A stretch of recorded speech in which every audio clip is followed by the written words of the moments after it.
ilumine a sua vida, o seu coração também nesta manhã, a fim de que você possa ter realmente algo diferente no seu coração, na sua vida. A gente está feliz por estar aqui. Eu quero que você receba a paz do Senhor Jesus no seu coração, a transformação e a alegria. Amém? Hoje nós vamos falar de um assunto assim muito importante, muito necessário para todos nós. Então feche os teus olhos aí, vamos conectar com o nosso Criador. Amém? Deus amado, obrigado, Pai, pela tua poderosa mão. Muitas vezes as coisas vêm muitas vezes circunstâncias, ou porque nós omitimos, ou porque realmente a gente não entende. Algumas situações podem acontecer ao nosso redor, que tentam nos impedir de te louvar, de te glorificar. Pai, mas nós nos conectamos a Ti agora em paz, sabendo que o Senhor é o autor e consumador da nossa fé, sabendo que o Senhor é quem nos conduz em vitória, sabendo que é o Senhor que nos traz a paz que excede a todo entendimento. Às vezes, por um momento, nós ficamos até ansiosos, até assim, meio estremecidos, mas o Senhor vai nos dar a sabedoria, a inteligência e a capacidade para superar. E que possamos ser assim, meu Pai, com o nosso coração aberto para receber do Senhor as Tuas bênçãos. E eu peço agora, neste momento, que o Senhor venha, Senhor Deus, a nos iluminar, a trazer aos nossos corações a palavra da fé, a palavra da transformação, a palavra da alegria. Que o Senhor nos traga essa paz em nome de Jesus Cristo. Amém. Te abençoe, queridos. Então, nós vamos hoje direto aqui no assunto, que a gente já perdeu um pouquinho de tempo, e eu quero trazer para você o assunto de hoje, é falar sobre a porta estreita, né? A qual Jesus se referiu lá no Evangelho, né, de Lucas, no capítulo 13. Né? Lá no Evangelho de Lucas, Jesus, e em Mateus também ele fala, lá em Lucas, no capítulo 13, Jesus fala algumas parábolas, algumas circunstâncias estão acontecendo ali. Eu quero trazer para você hoje essa avaliação, esse comentário, né, sobre esses assuntos, trazendo para o nosso dia a dia, trazendo para o nosso momento atual, né, da nossa vida com Deus. E este trecho é um trecho muito interessante, porque, na realidade, no fundo dele, ele está falando sobre arrependimento, ele está falando sobre o nosso arrependimento, ele está falando sobre o nosso posicionamento em relação às questões do reino, né? E isso nos leva a pensar uma série de coisas, né?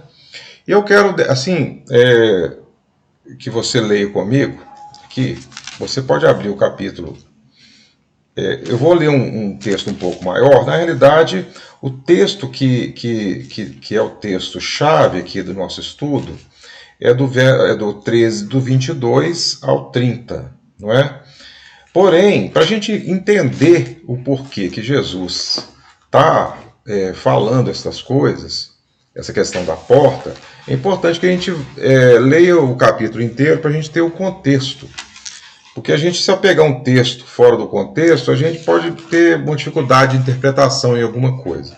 Mas é importante a gente pegar a coisa como um todo, né? Então, vamos ler aqui o capítulo 13, do verso 1 em diante. E ele fala o seguinte, aqui, ó. Naquele mesmo tempo, estavam presentes alguns que lhes falavam dos galileus, cujo sangue Pilatos misturara com os seus sacrifícios, que aqueles realizavam. Respondeu-lhe Jesus: Pensais vós que esses galileus foram mais pecadores do que todos os galileus, por terem padecido tais coisas? Não vos digo. Antes, se não vos arrependerdes, todos de igual modo perecereis. Ou aqueles 18 sobre os quais caiu uma torre de Siloé e os matou, pensais que foram mais culpados do que todos os outros que habitavam em Jerusalém? Não vos digo.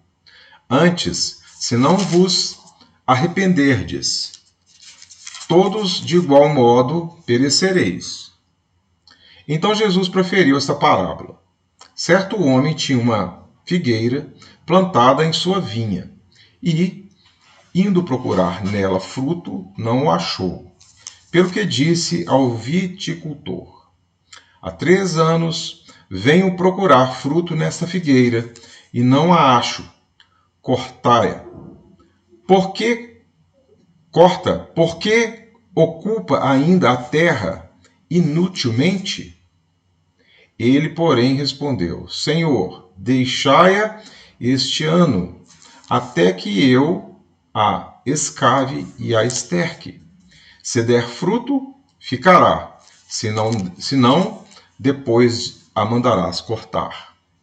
Aí na sequência ele prossegue, né? Vem aí a cura de um paralítico.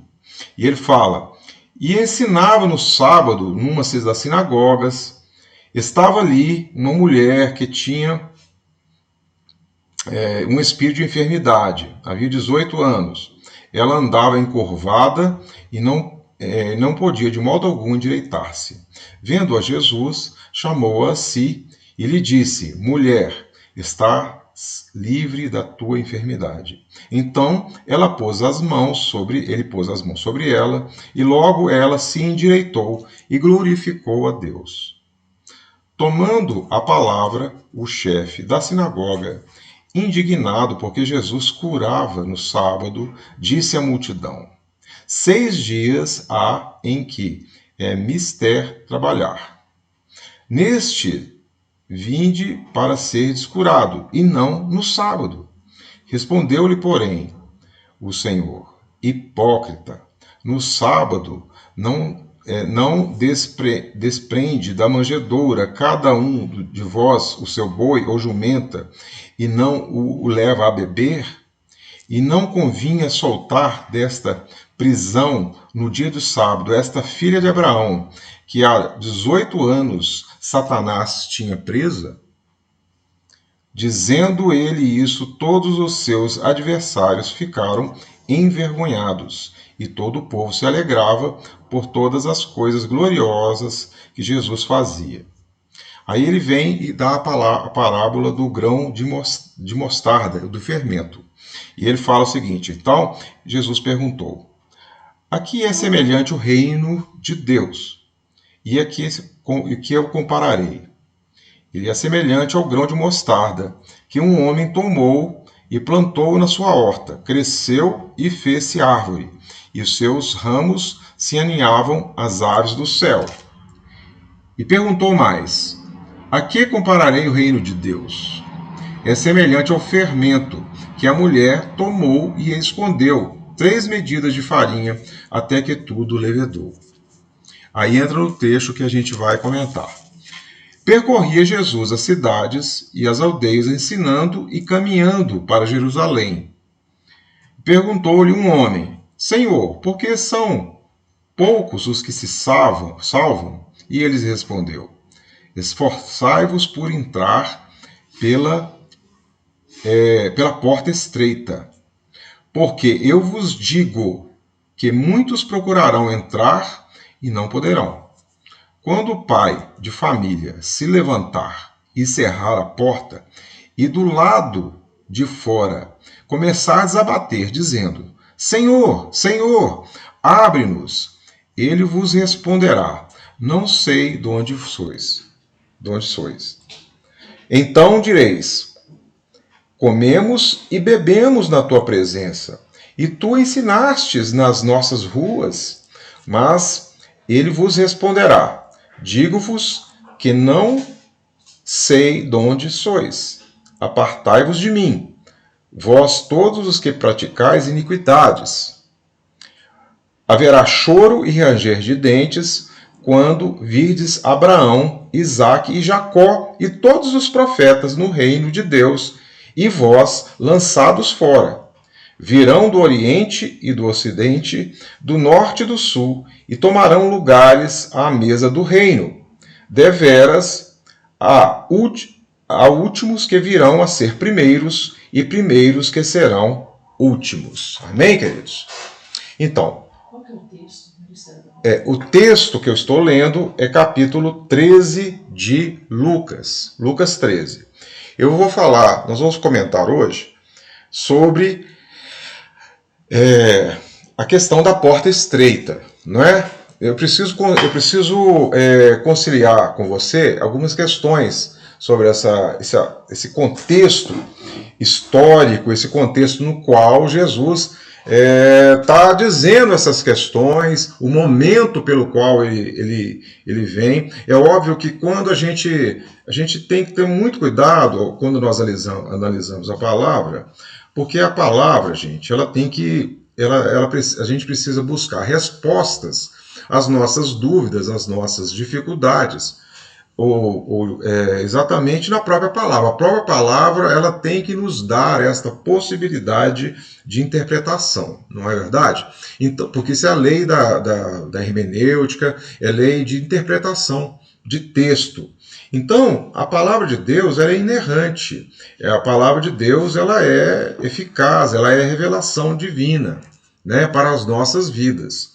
Então, a gente precisa então encontrar na palavra as respostas para os nossos corações, para os nossos anseios, nossos questionamentos. E aqui eu vou falar de uma questão importantíssima sobre isso. Só um minutinho que deixa eu só ligar aqui, ô Cris. Faz um favor para mim, que eu já liguei aqui, mas nós vamos estar ligando. Vê para mim por que não ligou aqui o tomado. E aqui já está ligado aqui, ó. Vê para mim, por favor. Esse? Tá ligado atrás. Então, o que acontece? A gente precisa observar o seguinte: quando a gente está na presença do Senhor, nós somos chamados. Não entrou. Só um minutinho, gente, por favor. Não está ligado, ele tem que acender a luzinha aqui. Então, o que acontece? A gente precisa fazer o seguinte, a gente precisa observar que a palavra de Deus ela nos traz realmente revelações, ela nos traz realmente princípios, para nós possamos, dentro dela mesmo, entender o que está acontecendo. Eu quero trazer para vocês essa explanação, que Jesus faz uma expressão aqui, que muitas pessoas às vezes não entendem direito, corretamente. Esforçai-vos por entrar pela porta estreita, porque eu vos digo que muitos procurarão entrar e não poderão. Né? Então, o que acontece? A gente precisa entrar por essa porta. Agora, vamos pegar o contexto daqui que está dizendo aqui. Vamos pegar o contexto. Né? O que acontece? Nós temos 3 momentos básicos na Bíblia. Um contexto que é o contexto de Jesus, antes da revelação de Cristo na nossa vida.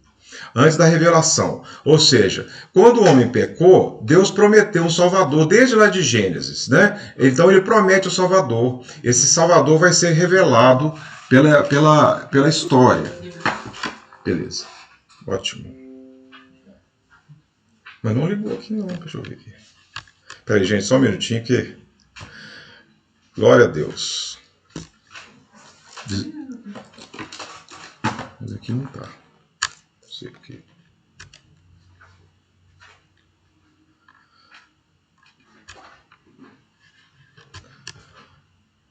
Então, gente, eu tô olhando aqui porque deu um problema aqui. Hoje, olha, vamos orar, gente, porque hoje a luta tá fácil, não. Muitos empecilhos, né? A gente precisa ter no nosso coração realmente essa tranquilidade. Agora deu conectou. Obrigado. Glória a Deus, o Senhor é bom.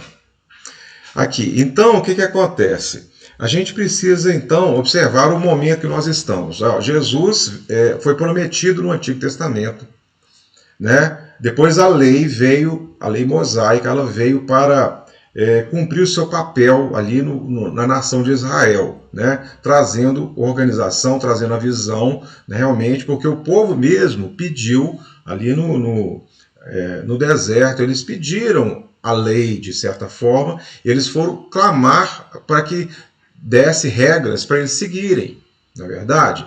Deus sempre deseja que nós possamos seguir a Ele, possamos estar com Ele, seguindo.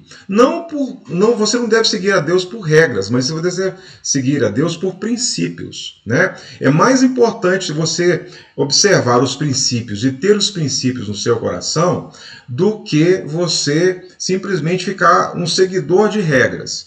Muitas pessoas, elas seguem regras, mas necessariamente elas não têm princípios no coração.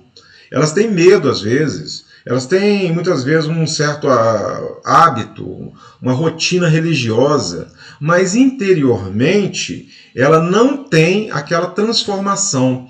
Então nós somos chamados, e o desejo de Deus sempre foi que o homem seguisse ou caminhasse com ele, não pelas regras exteriores, mas pelos princípios colocados no coração. O povo então recebe, na época de Moisés, ele recebe a lei, para seguir a lei, para ter a lei como realmente aquela direção. Só que a lei era muito difícil ao homem segui-la, né? Nenhum homem conseguiu seguir a lei.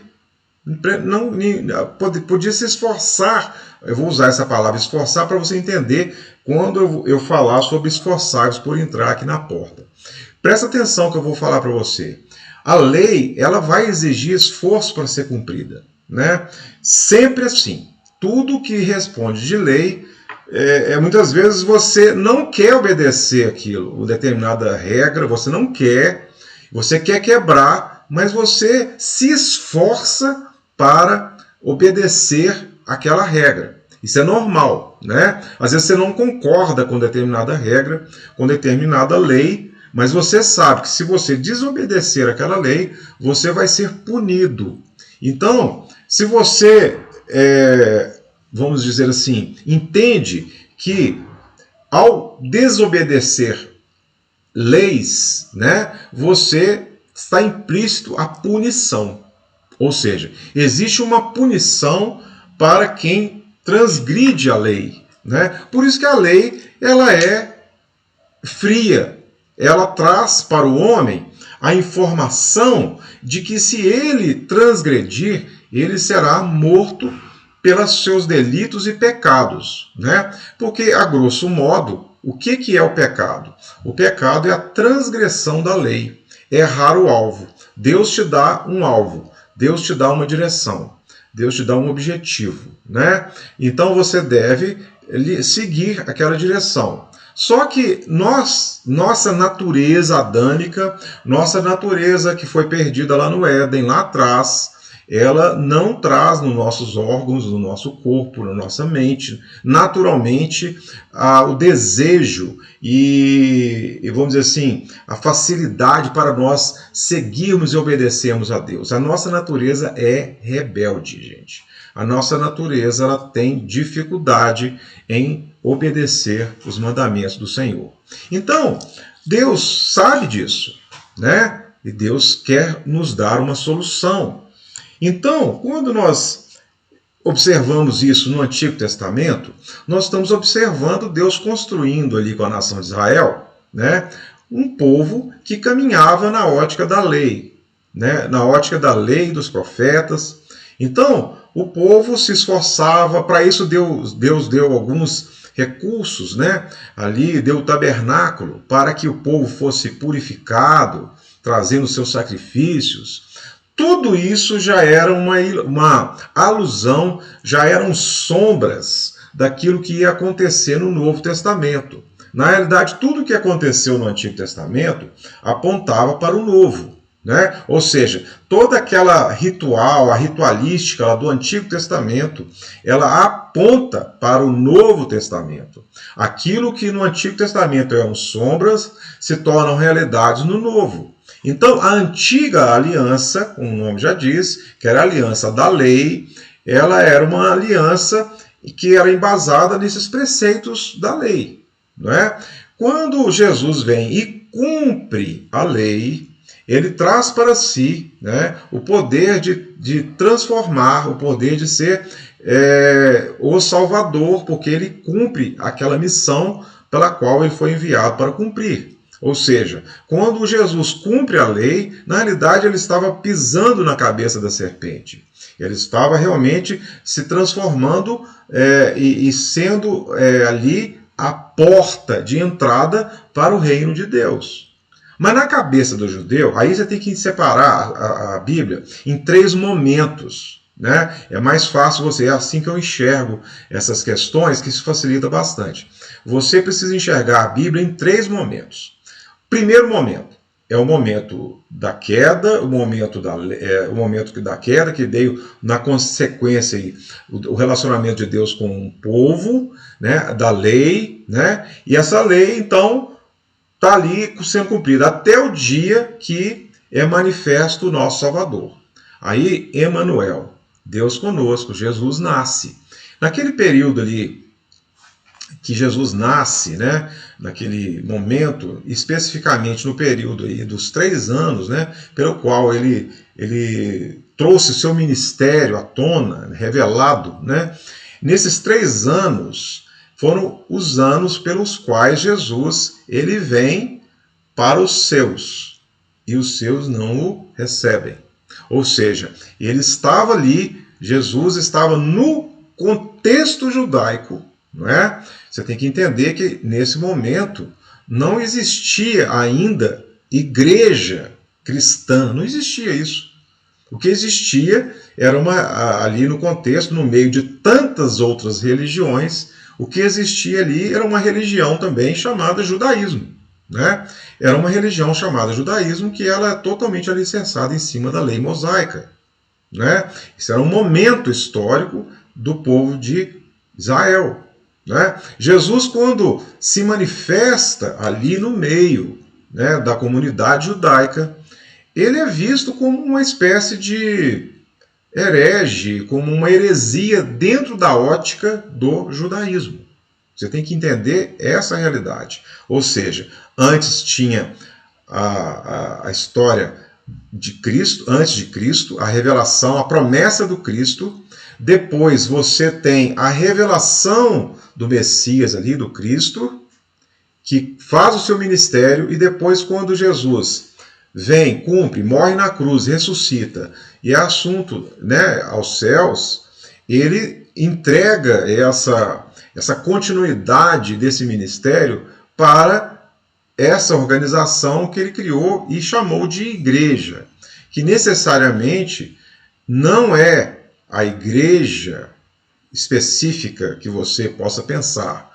Não é igreja evangélica, não é igreja católica, porque essas nomenclaturas fazem parte especificamente de denominações, ou rótulos, ou placas religiosas. Mas, na realidade, o que Jesus veio foi implantar a igreja, a noiva, que é ou seja, é uma assembleia dos santos, das pessoas que estão ao redor do mundo, não tem cor denominacional, mas essas pessoas, elas têm o quê? Algo em comum, que é o seguinte: elas respeitam e reconhecem a autoridade de Cristo, e elas entendem que Jesus é o nosso Salvador, que ele veio cumprir essa missão, e nele nós temos a paz, nós temos a confiança, nós temos a salvação. Ele é o caminho, ele é a verdade e ele é a vida. Amém, queridos? Até aí está tudo certo? Vocês estão aí entendendo direitinho? Me dá um feedback aí, que eu estou falando muita coisa hoje. Importante. Veja veja se você está entendendo. Me dá um ok aí no chat aí. Vocês estão compreendendo legal o que eu estou falando? Até aí está tudo certo? Amém? Amém. Glória a Deus. Vamos ver aqui. Tá. Então vamos continuar. Então, Jesus então é revelado, e Jesus está aqui, neste momento, no meio de uma comunidade judaica, ou seja, no meio do povo, no meio ali de Jerusalém, no meio ali da Judéia, daquela região toda, fazendo o seu ministério. Então, é óbvio que ele encontrou ali grandes adversários, né? E esses adversários eram quem? Eram principalmente os religiosos da época, que eram os fariseus, né? Que tinha várias classes de religiosos. Tinha os fariseus, tinha os saduceus, tinha os essênios, tinha os zelotes, tinha várias classes ali que eram facções dentro do judaísmo, né? Tinham interpretações divergentes ou diferentes sobre a lei, às vezes. Então, não é o caso nosso aqui. Mas é importante você perceber que existia uma coisa comum, que dentro desta visão judaica existia uma espécie de orgulho, uma espécie assim do judeu olhar para si próprio, dizendo servir a Jeová, ao Deus soberano, e olhava para as outras pessoas com desprezo. Então existia dentro deles algo que é muito perigoso a todos nós, né? Que é o espírito de religiosidade.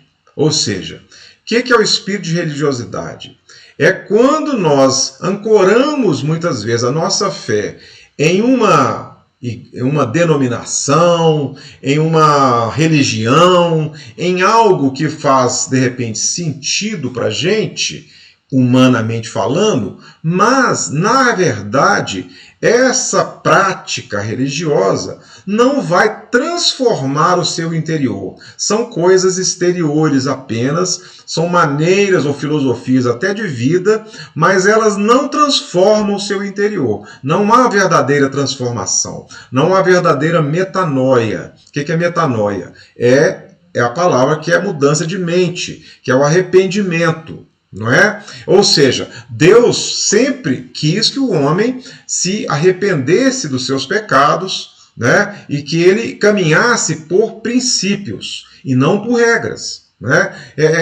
Você observa isso muito claramente nas comunidades religiosas, de uma maneira geral, onde as pessoas tentam, de alguma forma, seguir aquelas regras daquela comunidade, ficam ali muitas vezes só dentro daquela prática, mas elas não têm transformação, elas não têm uma mudança interior viva, eficaz, transformadora, que possa mostrar para o mundo que Jesus é a luz, que Jesus é a paz. Eles não têm, a pessoa é vazia. Ela fala muito de religião, fala muito, minha igreja é isso, eu faço isso, faço aquilo. Ou seja, a coisa está sempre muito em função daquilo, da obra que o homem faz e não daquilo que Deus faz por nós e fez por nós através de Cristo ali na cruz. Então é muito importante essa percepção, porque quando Jesus ele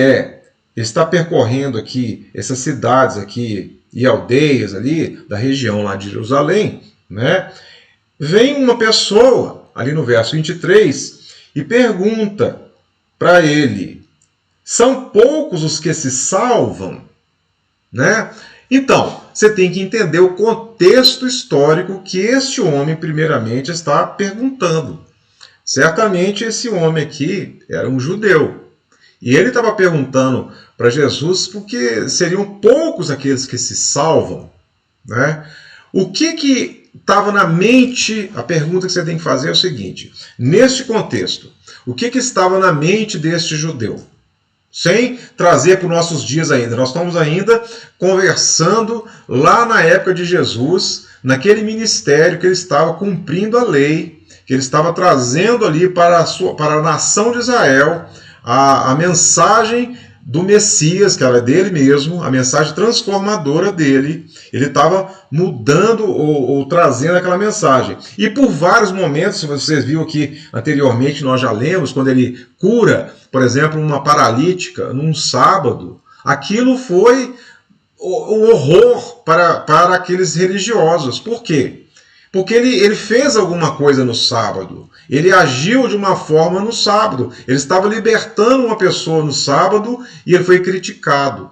Quantos de nós, né, já nos vimos fazendo coisas assim que a gente julga importante, necessária, e muitas vezes pessoas com questões simplesmente religiosas e vazias podem chegar e apontar o dedo para nós ou para você, né, e dizer isso.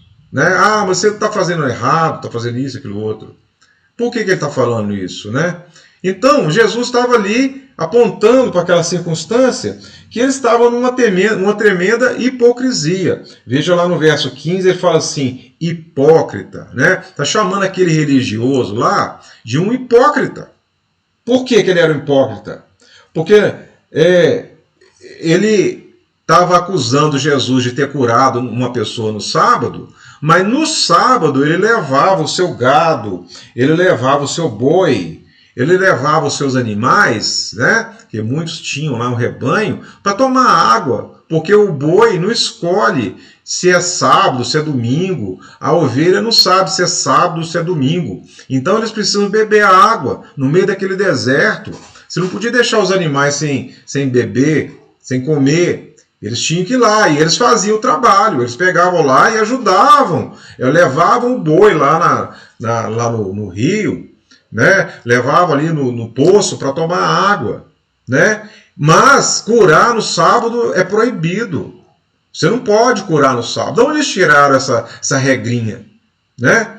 Ou seja, você está vendo que muitas vezes, de uma forma religiosa, as pessoas começam a tomar atitudes religiosas vazias, coisas que não têm um princípio, assim, por trás, um princípio transformador que a gente deve guardar. Muitas questões relacionadas a essas questões da lei, elas são complexas. Jesus está mostrando aqui que as pessoas eram livres, assim, nesse sentido. Ele fala lá no verso 16, não convinha soltar desta prisão no dia de sábado esta filha de Abraão, filha de Abraão porque está falando de judeu, a qual há 18 anos Satanás tinha presa. Não convinha eu fazer isso. Eu estou vendo que a mulher está terrivelmente presa, aprisionada, se tornou ali encurvada, paralítica. Eu estou vendo isso. Essa mulher se achega a mim e não faço nada por ela, né? Eu estaria sendo hipócrita, porque vocês não estão fazendo nada, mas vocês fazem quando vocês têm que levar os seus rebanhos para beberem água. Vocês estão fazendo, mas curar o seu irmão, uma filha de Abraão, vocês não podem. Vocês não podem fazer isso. Então, isso chocava aquela mentalidade religiosa, vazia. Gente, Jesus sempre vai nos chocar, porque Jesus veio para nos libertar. Eu quero falar uma coisa para você, que Jesus veio inclusive para libertar você da religião, tá, gente? Presta atenção no que eu estou te falando. Quando eu falo aqui libertar da religião, estou falando para que você não ande em regrinhas, mas ande em princípios bíblicos. Isso é o que é importante, não é você ficar criando regrinhas para a sua vida. O que é importante para a sua vida é você absorver os princípios bíblicos que estão na palavra. Esses princípios vão dar um norte para a sua vida muito diferente. Porque infringir princípios é que é pecado. Os princípios não podem ser quebrados. Os princípios precisam ser sustentados, porque os princípios são de Deus. Deus criou os princípios. Amém? Então, se Deus criou os princípios, foi para que a gente pudesse obedecer aos princípios. Em muitos casos, em muitas regras que a gente vive no nosso dia a dia, pode ser que as regras se alinhem a princípios divinos. E pode ser que não. Entendeu? Então, qual que é a sua prioridade para você obedecer? As regras ou os princípios? Aí eu sou taxativo. Você tem que obedecer princípios. Os princípios é dos princípios que surgem as regras. Quando uma pessoa, por exemplo, existe um princípio e a pessoa não quer que quebre aquele princípio, aí muitas pessoas criam uma regra falando que é proibido determinada coisa, porque tem um princípio por trás. Então, quando você observar isso na sua vida, você vai ver que Jesus está respondendo a este homem aqui. Na cabeça desse judeu estava com certeza o pensamento de que eles estavam esperando um Messias que havia de libertá-los do Império Romano. Essa era a cabeça do judeu neste momento que Jesus está aqui respondendo. Eles tinham na sua mentalidade religiosa que Jeová seria aquele que iria enviar o Messias para libertá-los daquele jugo das prisões, do cativeiro, no caso ali do jugo especificamente romano, né, que estava ali sobre eles naquele momento histórico. Né? Ao longo da história dos profetas, Israel, né, o povo hebreu, judeu, tiveram vários cativeiros. Né? Em muitos deles, eles clamavam, Deus restaurava, Deus mandava um profeta. Isso é a história do Antigo Testamento, veio revelando toda essa história.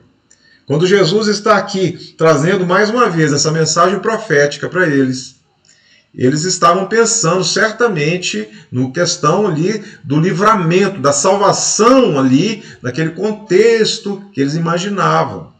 E Jesus está trazendo a ótica não para o exterior deles, mas para o interior deles. Essa ótica de Cristo é revelar algo interior. As pessoas são prisioneiras não das coisas exteriores, as pessoas são prisioneiras da sua alma, no seu espírito, da maneira como elas creem e pensam. E muitas vezes, por não avaliarem corretamente o contexto daquilo que Deus quer revelar, elas acabam se perdendo e transformando aquilo numa religião vazia. Então, olha o olha aqui o que é que Jesus responde a este homem. Ele fala assim: esforçai-vos por entrar pela porta estreita, porque eu vos digo que muitos procurarão entrar e não poderão. A quem ele está falando aqui no primeiro instante aqui? Ele está falando dessa mentalidade judaica, que era quem? Eram aquelas pessoas religiosas que tinham dentro de si uma experiência religiosa, que tinham dentro de si uma religião, que era o judaísmo especificamente, e que achavam-se ali melhores que as outras pessoas, que achavam-se ali detentores da verdade, que achavam ali que todo mundo estava errado, eles não, que achavam ali que ficar tratando aquelas vírgulas da lei, né, e em contrapartida desobedecendo em outras áreas para tentar mostrar para as outras pessoas que eles eram seguidores da lei, sendo que de fato eles não eram. Eles eram tão culpados contra os outros. Jesus fala isso exatamente quando ele fala lá no início lá do capítulo 13, falando daqueles galileus que foram mortos lá, né, por Herodes, né, foram mortos lá por Herodes, e a pergunta era: será que aqueles que foram mortos eram mais pecadores daqueles que não foram? Será que aqueles que morreram naquela torre lá que caiu eram mais pecadores do que os outros que não morreram? A gente pode trazer essa reflexão para nós. Porque muitas vezes nós somos muito bons para acusar, para apontar os nossos dedos, a nossa postura para os outros. Isso é típico do pensamento religioso. Nós nos consideramos o ó do Borogodó, vamos dizer assim. Nós nos consideramos as pessoas mais perfeitas, os donos da verdade, e não observamos o princípio dentro de nós. Muitas vezes, Jesus, certa vez, chamou esses fariseus, esses religiosos, de quê? Sepulcros caiados. Se você não entende o que significa isso, eu vou te explicar. O que é um sepulcro? Sepulcro é onde põe um morto. Por que caiado? Porque vem de cal. Era costume, naquela época, passar, né, uma pintura de cal para tornar aquele sepulcro branquinho. Então, a ideia que se tem aqui, que Jesus quer expressar, era o seguinte: por que aquela pessoa era um sepulcro caiado? Porque por fora ele estava pintadinho, por fora ele estava branquinho, por fora estava tudo às mil maravilhas, estava tudo bacaninha. Todas as pessoas que olhassem para aquela sepultura iam ver era bonito. Mas se você tivesse a oportunidade de olhar para dentro daquela sepultura, o que você veria ali dentro? Você veria ali mau cheiro, você veria ali ossos, você veria ali carne em decomposição, você veria ali coisas que você não gostaria de ver. E essa é a comparação que Jesus faz dos religiosos e dos fariseus. Isso nos traz para nós ainda hoje, na nossa mentalidade de hoje, né? Mesmo estando na nova aliança, eu quero que você perceba, queridos, aonde você está, tá certo? A porta, ela é estreita, né? Então, a palavra, eu tive a curiosidade de pesquisar essa palavra, esforçai-vos por entrar na porta estreita. O que é, da onde vem a palavra esforçai-vos aqui? Existe uma palavra que nós conhecemos, né? Que você conhece muito bem no português, que chama-se agonizar. Agonizar. O que é uma pessoa que está agonizante? É uma pessoa que está sofrendo, né? Então, ela tem alguns significados, né? Uma pessoa que está ali morrendo, aquela pessoa que está exaurida, né? Ela está ali realmente consumindo as suas últimas energias, ela está agonizante. Então, a palavra que dá origem, essa palavra esforçai-vos, é agonomizai, que vem do grego e significa isso. Ela é usada não muitas vezes na Bíblia, mas pelo menos umas 8 trechos da Bíblia ela é usada. E tem esse sentido. Imagina um atleta que está ali desempenhando a sua corrida ou alguma atividade física. Imagina a corrida. Eu me lembro muito, não sei se vocês lembram, uns anos atrás, uma das Olimpíadas, eu não me lembro qual foi, mas tinha uma atleta que fez uma maratona, acho que era até uma portuguesa. Ela veio correndo, correu.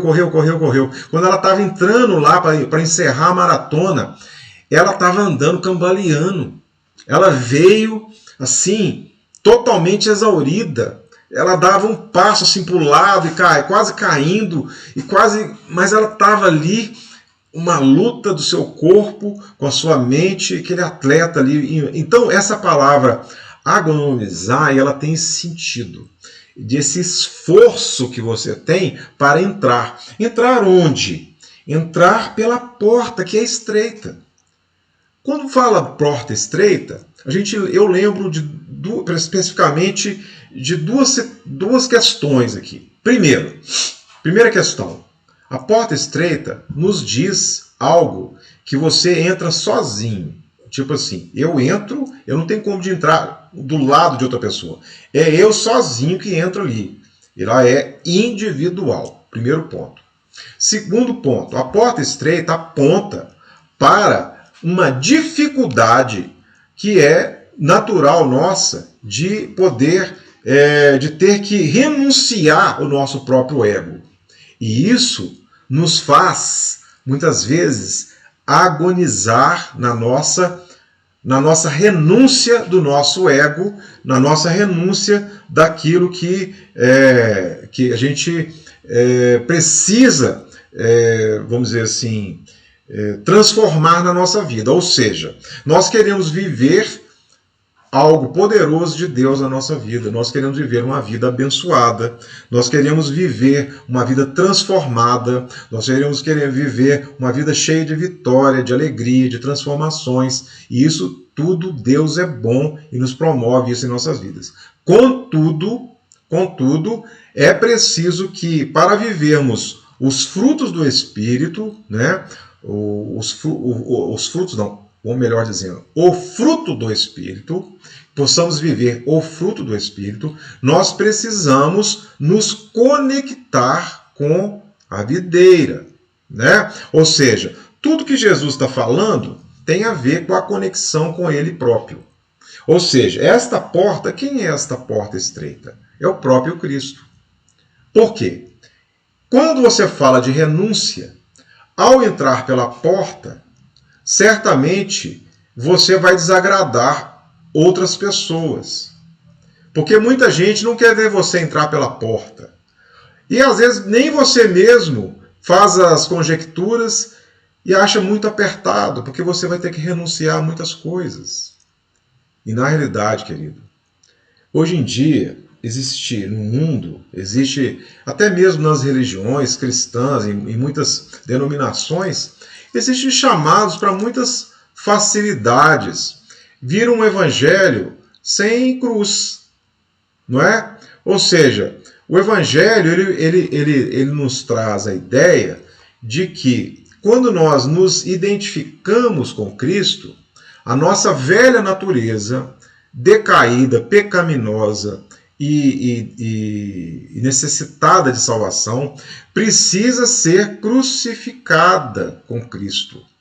Da mesma maneira como Cristo entregou o seu corpo para ser crucificado em favor nosso, dos nossos pecados, nós também, a nossa velha natureza também vai para a cruz.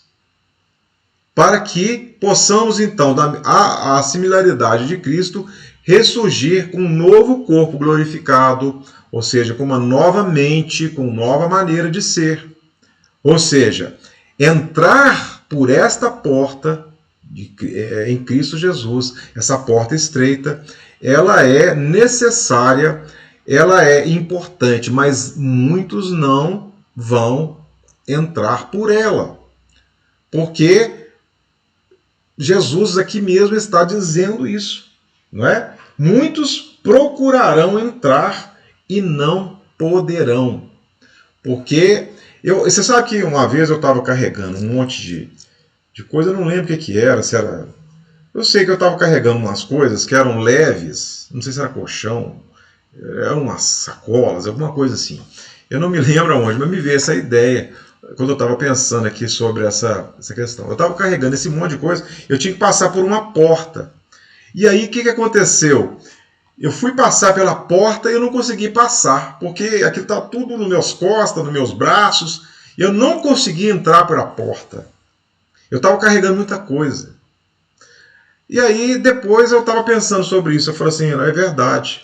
A nossa vida neste mundo nos traz tantos cuidados, tantas questões, tantas coisas que roubam a nossa energia, que roubam nosso pensamento, que tira a gente do foco, que a nossa vida está pesada, nosso fardo está tão pesado que você não consegue dar um passo. E se você tem que entrar pela porta, você nem consegue entrar, porque se você só entra se você deixar a bagagem do lado de fora. Como é que você vai entrar para dentro do reino com esse monte de bagagem ruim nas suas costas? Não é isso que o Evangelho nos mostra, né? E a questão é o seguinte, no verso 25, está mostrando o que aqui? Está mostrando um momento, Deus é longânimo, Deus tem paciência, a paciência de Deus ela é grande, Deus é rico em longanimidade. Deus, muitas vezes a pessoa puxa a corda e Deus deixa o cara puxar a corda. Ele vai puxando a corda, vai puxando, vai puxando, vai puxando. A pessoa acha que não vai acontecer nada, tá vendo? Estou fazendo um monte de coisa errada, estou fazendo um monte de besteira e nada acontece. Por quê? Porque Deus não existe, Deus não está nem aí para mim. Muitas pessoas pensam assim. O que acontece? É problema delas. Mas aí o que acontece no verso 25 aqui? Ele fala que, ele dá o exemplo deste pai de família, né? Olha o que ele fala. Quando o pai de família se levantar e cerrar a porta, ou seja, vai chegar um momento que esse pai de família vai se levantar e vai lá e vai trancar aquela porta. Aí aquelas pessoas que estão do lado de fora, né, vão começar a bater, né, dizendo, Senhor, Senhor, abre-nos, né, abre-nos. E ele responderá, não sei de onde vens. Não adianta você falar que você é filho de Abraão, não adianta falar que você é dizimista, não adianta de falar que você batizou, não adianta de falar que você tem dons, não adianta de falar que você fala em língua, não adianta você falar nada, porque você tinha isso tudo por fora, você não reconheceu o Salvador, você não olhou para Cristo e falou assim, e entendeu que ele era a porta e você deveria entrar por ela. Se você não entendeu isso na sua vida, você não vai entrar. Mas quando o Senhor daquela casa, o pai daquela família, chegar e levantar e fechar aquela porta, já era, balbal, não tem mais condições. E aí as pessoas vão tentar se justificar lá no verso 26. Ela fala assim, ó, nós comemos, nós bebemos na tua presença, não é?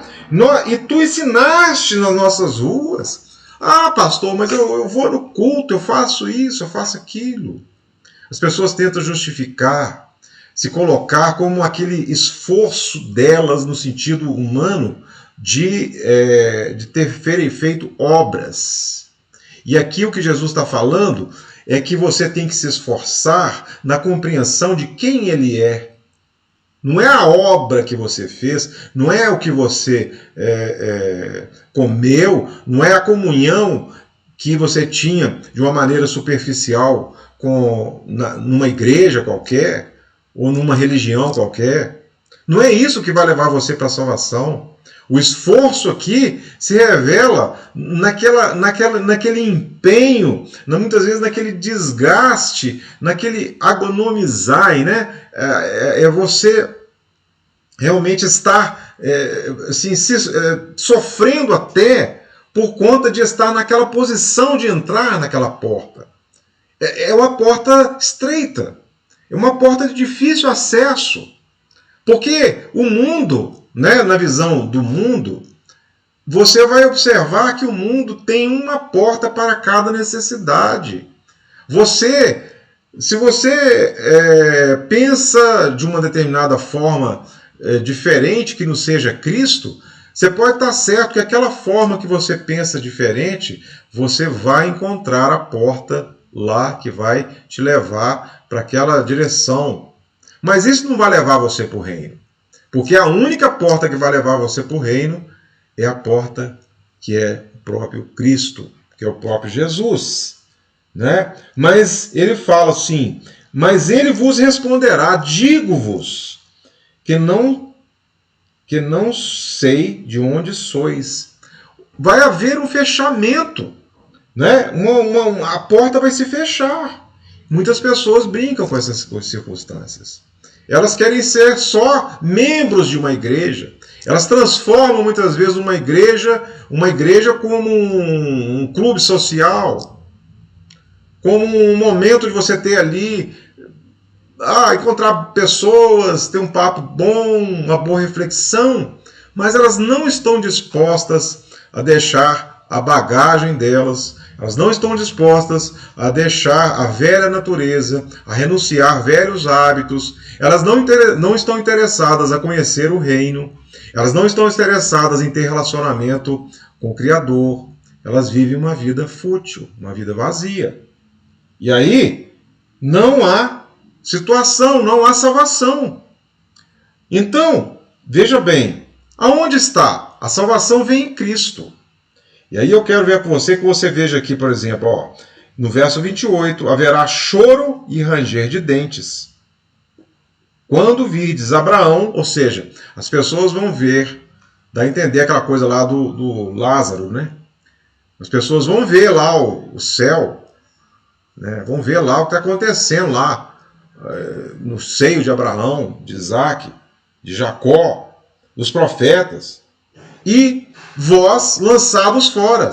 Você viram que aquelas histórias que vocês ouviram, né, lá sobre os patriarcas, sobre os profetas, elas foram verdadeiras. Ele está falando no contexto judaico aqui, tá?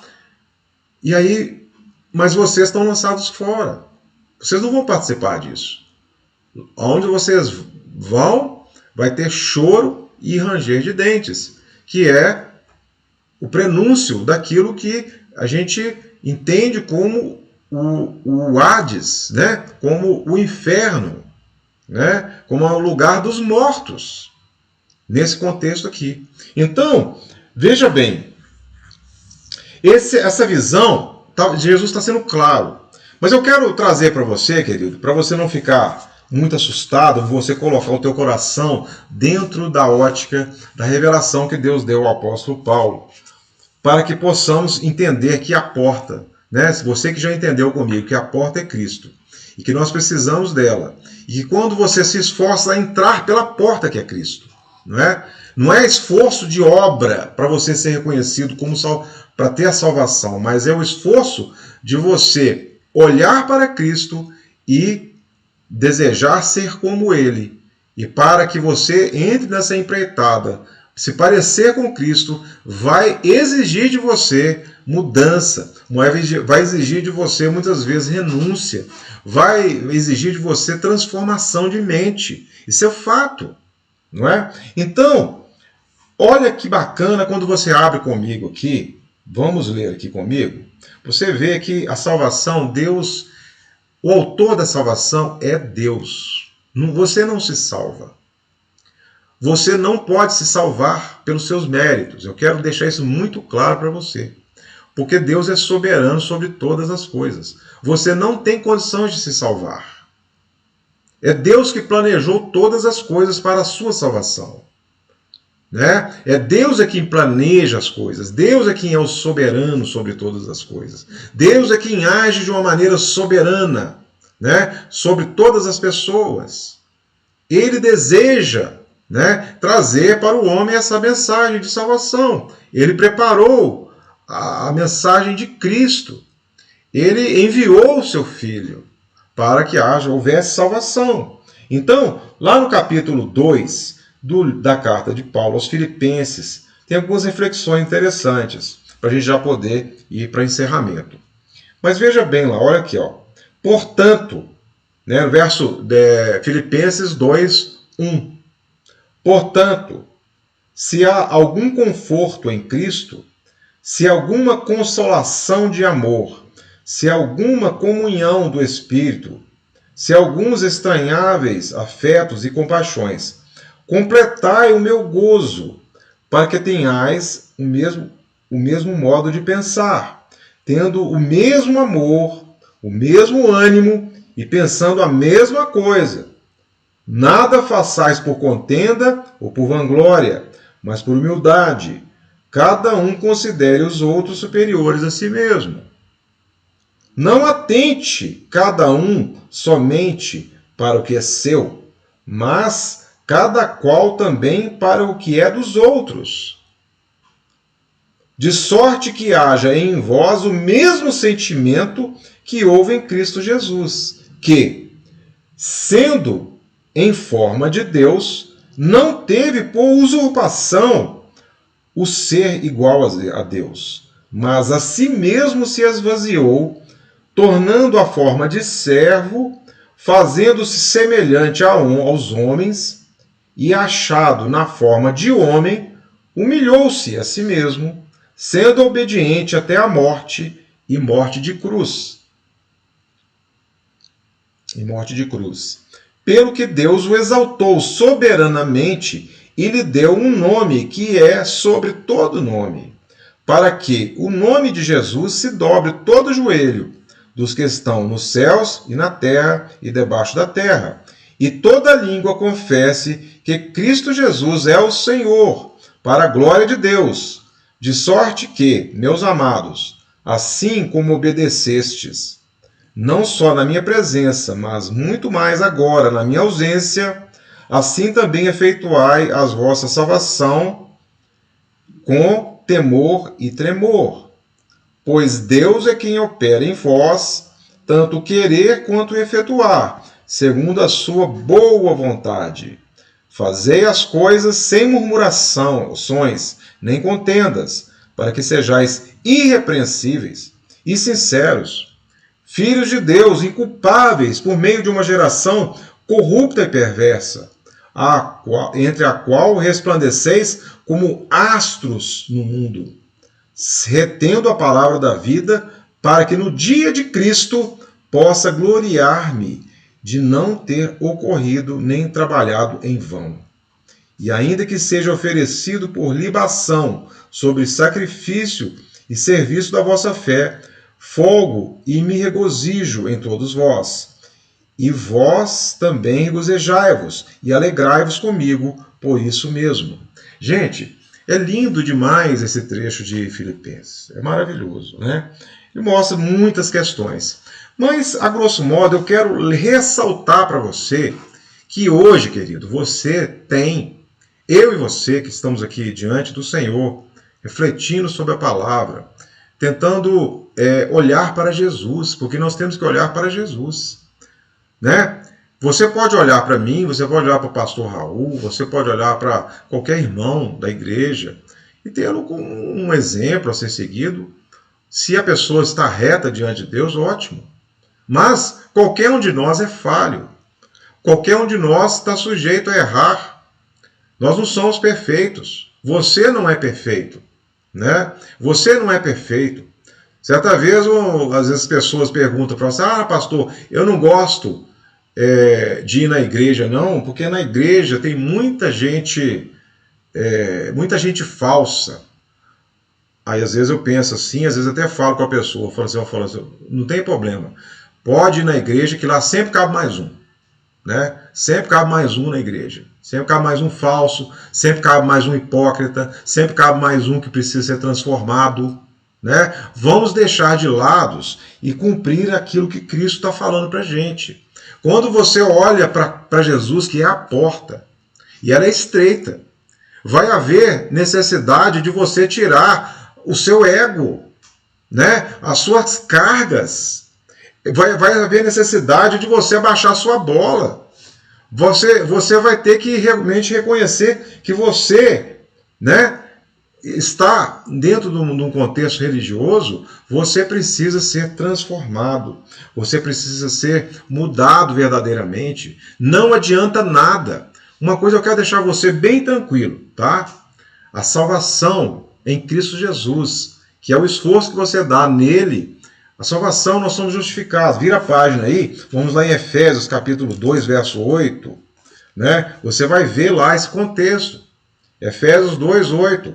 Fala, como é que você é salvo? É porque você é membro da igreja? É porque você é dizimista? É porque você canta no coral? É porque você vai a todos os cultos da igreja? Não. Você não é salvo por isso. É porque você segue a lei de Deus? Não. Não é por isso não. É pela graça sois salvos. Verso 8. Mediante a fé. Presta atenção. Pela graça sois salvos mediante a fé. E isso não vem de vós, é um dom de Deus. O que é dom, gente? Dom é um presente. Dom é um presente. Deus te deu a salvação como um presente para você e eu que não tínhamos solução. Isso não é mérito meu. Isso não é mérito seu.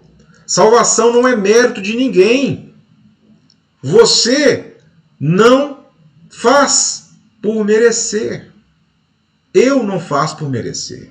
Por mais que eu seja uma pessoa piedosa, por mais que eu seja uma pessoa que ajude outras pessoas, que ajude os pobres, que faça boas obras, por mais que eu faça, se não for por Cristo, você não vai entrar no reino.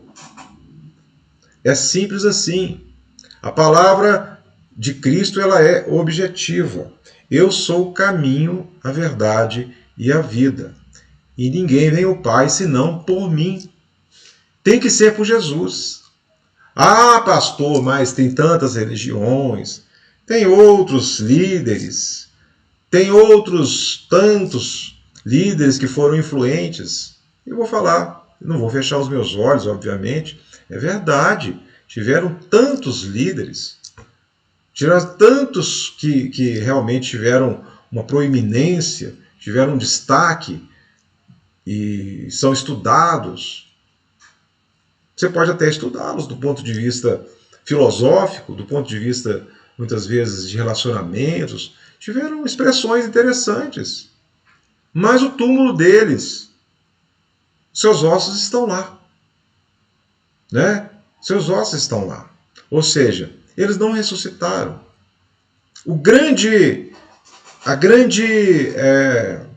Vamos dizer assim, a ação do inimigo é te descaracterizar, é colocar em dúvida a sua fé.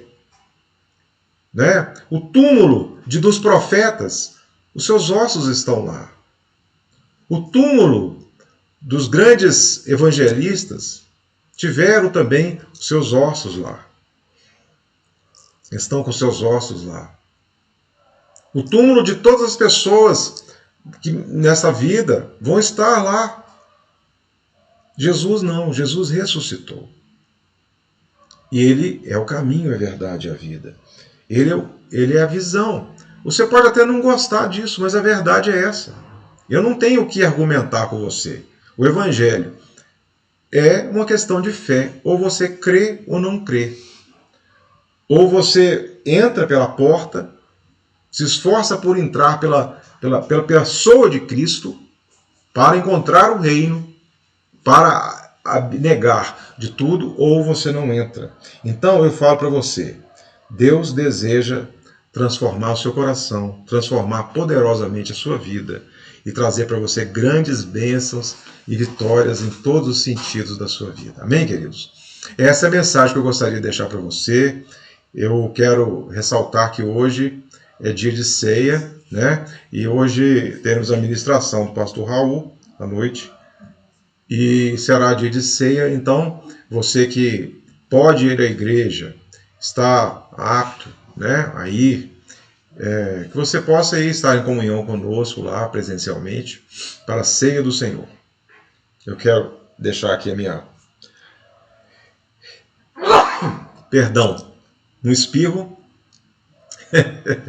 Que Deus abençoe a sua vida, queridos. Traga paz ao seu coração. Eu te peço muita alegria ao seu coração, muita paz, e que você possa estar conosco lá nessa noite, às 18 horas, né, para a ceia do Senhor. Que Deus abençoe a sua vida. Eu espero que tenha ficado claro para você, né, o posicionamento disso aí. Eu quero orar para podermos encerrar e que você tenha essa paz no seu coração e um domingo espetacular, um domingo maravilhoso na presença de Deus. Amém? Glória a Deus. Feche os seus olhos, vamos orar. Ó Deus amado, nós queremos te agradecer, te louvar pela tua presença maravilhosa, pela tua presença que nos traz alegria e transformação. Eu quero te agradecer pela pessoa que me ouve aqui agora, pela pessoa que está aí de alguma forma me ouvindo ou pela internet, pode não estar assim ao vivo, mas vai ver esse filme posteriormente. Eu quero lançar da mesma maneira sobre a sua vida, querido, a palavra da fé, né? A palavra da fé e a palavra que é em Cristo que nós encontramos a verdadeira salvação. E é nela que devemos acertar, que devemos entrar, porque qualquer outra porta que se apareça à nossa frente, ela certamente nos levará a caminhos tortuosos, que não nos levam à transformação. Eu quero dizer que Deus preparou tudo para nós, Ele preparou tudo para você, para que você fosse transformado em uma pessoa vitoriosa. Receba nele a palavra da salvação, a palavra da alegria, a palavra da transformação, entrando pela porta que é estreita. Em nome de Jesus. Amém. Deus te abençoe, querido. Muita paz no seu coração e nos vemos mais tarde. A paz do Senhor.